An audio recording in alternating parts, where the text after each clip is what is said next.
All right, welcome back, everybody. We are moving on section 5, solving inequalities. Now, we're going to have to deal with some new notation. We have something called interval notation. We can also graph it if we need to, but I'm going to stick mostly to interval notation. And I have a bunch of them that show all the various ways that we can do this. Now, for interval notation, we have our infinities now. And just to be clear, this way is positive infinity, and this way is negative infinity. And when we start with part A,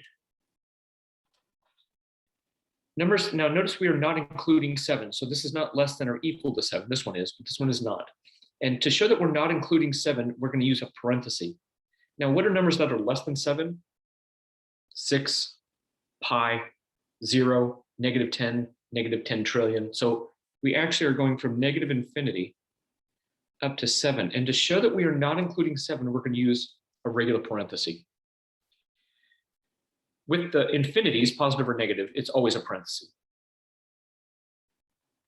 Part B, numbers that are bigger than 7, and notice we are not including 7, so it's around a parenthesis. Numbers that are bigger are 10, 100, 100 trillion. So in this case, we're going off to positive infinity. Part C is similar to part A, except now we have to show that we are including 7 as part of the solution set here. So we go from negative infinity to 7, but now we have a closed bracket. You can see the difference. 7 is not included here, 7 is included here. So for D, bigger than or equal to 7, that's the same as this one, except now we have to clearly indicate that we are including 7 as part of the solution set. Part E is going to get a little tricky. So part E is negative infinity up to 7, but we're not going to include 7. And we're going to put the union symbol and continue parenthesis 7 up to infinity. This is saying it's negative infinity to positive infinity, every number except 7.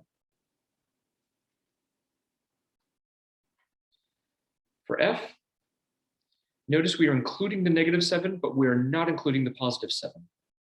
So including the negative 7, not including the positive 7. So square bracket versus a closed parenthesis. So for G,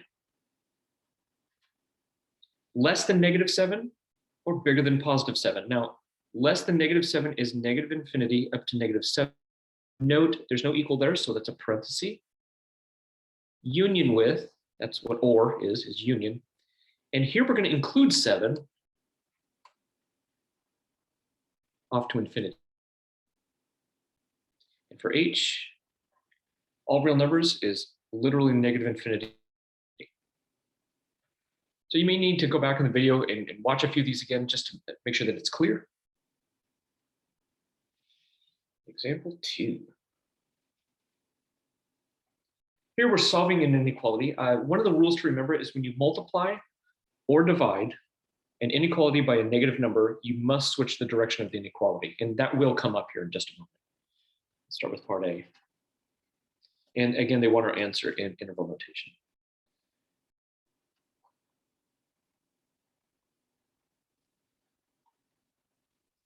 And what I'm going to do is multiply through by the LCD, which is 16 in this case. Now I want to point out this is a positive 16, so I don't have to change the direction of the inequality. 16 over 4 is just 4. 16 times 3 is 48. And this just becomes x. Adding the x to the other side, I get 5x is bigger than or equal to 48, which means x is bigger than or equal to 48 over 5. Now they want, again, the answer in interval notation. So bigger than, and we are including in this case, so 48 over 5 off to positive infinity. Once again, the bracket is showing that we are including the endpoint 48 over 5, and then everything bigger than that as well. Part B. I'm going to go ahead and distribute that -7. Be careful that you don't try to go 8 minus 7 is 1. It doesn't work that way.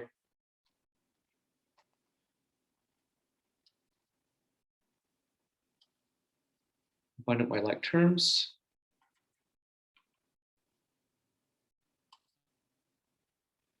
Subtract the 1 and divide by 7.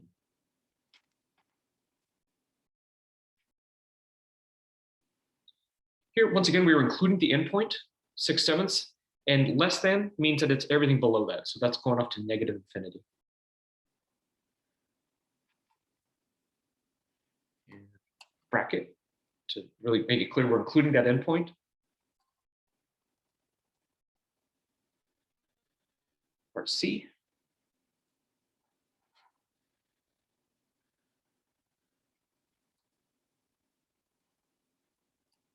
Here we have a compound inequality, and I'm going to notice we have an LCD of 2, so I'm going to multiply everything through by 2, and when I say everything, I mean all 3 parts. So -4 less than 2 minus x less than 10. So 2 times here, 2 times here, the 2.5 cancel, and 2 times is there. I'm now going to subtract 2 from all 3 places. Good. So -6.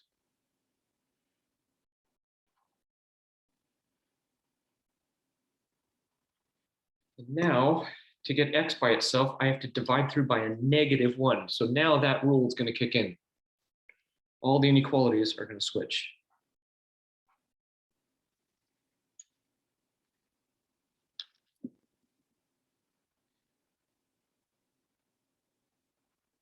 So notice everything flipped around, but in reality, we can't write it like this.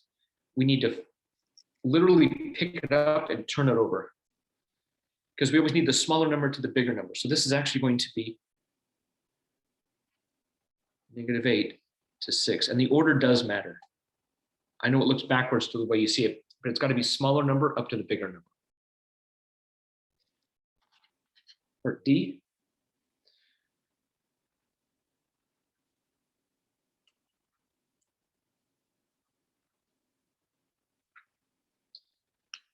Here the LCD is a +5. So again, the signs do not change in this case. So again, -20 is less than 4x minus 8 is less than or equal to 0. And now I'm going to claw my way out of this middle here.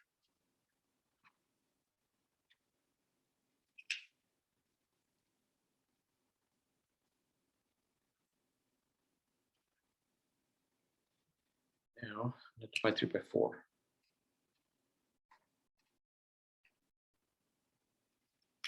Now I'm dividing by a +4, so the signs don't change. And in interval notation, I'm not including the -3, but I am including the 2. So we use bracket. Not too bad. Just remember, when you multiply or divide by a negative, it switches the direction of that inequality. Domain and applications. Let's talk domain. Domain are these of x that we're allowed to have to stay with the real numbers. And so for part A, I have to keep what's under the radical positive. Now we know about complex numbers now, but we want only the real numbers for the domain. This means that 3x minus 7 has to be bigger than or equal to 0. I can include 0 because I can take the square root of 0 to get 0. So I'm going to add the 7.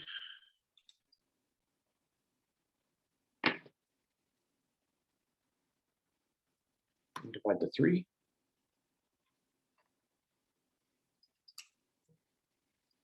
X is bigger than or equal to 7/3.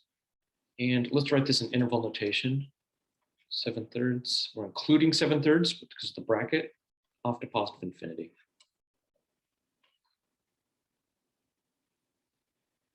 All right, now part B is slightly different. We do have to have what's under the radical to be positive. However, it can't equal 0, because if it equals 0, I'll be dividing by 0. So when x equals 2, 2 minus 2 is 0, root 0 is 0, and I can't divide by 0. So this means that 2 minus x has to be strictly bigger than 0. It can't equal. This one could equal because we can take the square root of 0. But if this one equaled 0, we'd be dividing by 0. That's the difference between these two. So minus 2.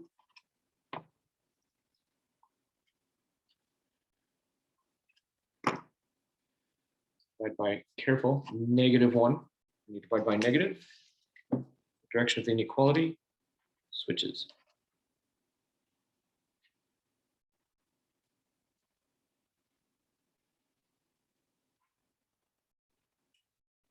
There is your domain. All right, let's take a look at a word problem. An electric company charges a base rate of $15.37 per month, plus 8.21 cents per kilowatt hour. If last year's bill ranged from a low of 72.84 to a high of 237.4 cents, over what range did usage vary in kilowatt hours? So let's start here. Let x equal number of hours used.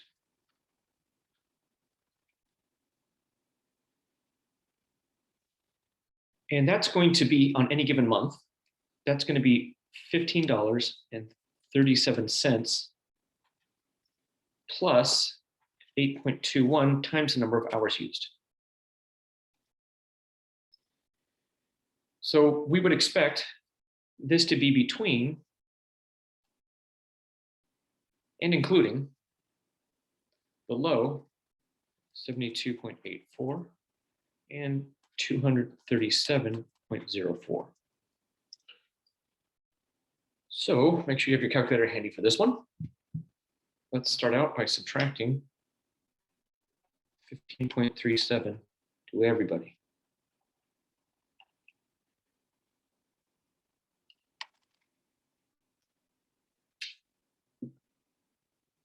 So let's go here.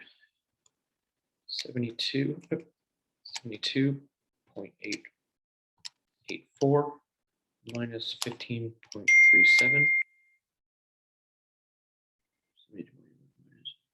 Yep. That gives me 57.7. And we have 237.04 minus 15.37.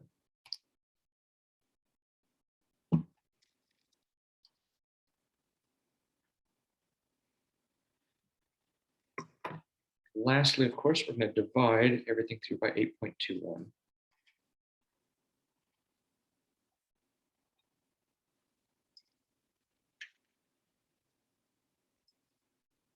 Let's see what we got. Let's start with this one since I already have it there. Divided by 127.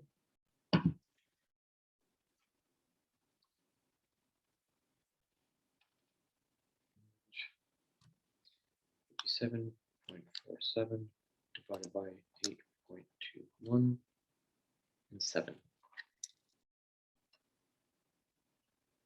So the answer is going to be anywhere from 7 hours to 27 hours.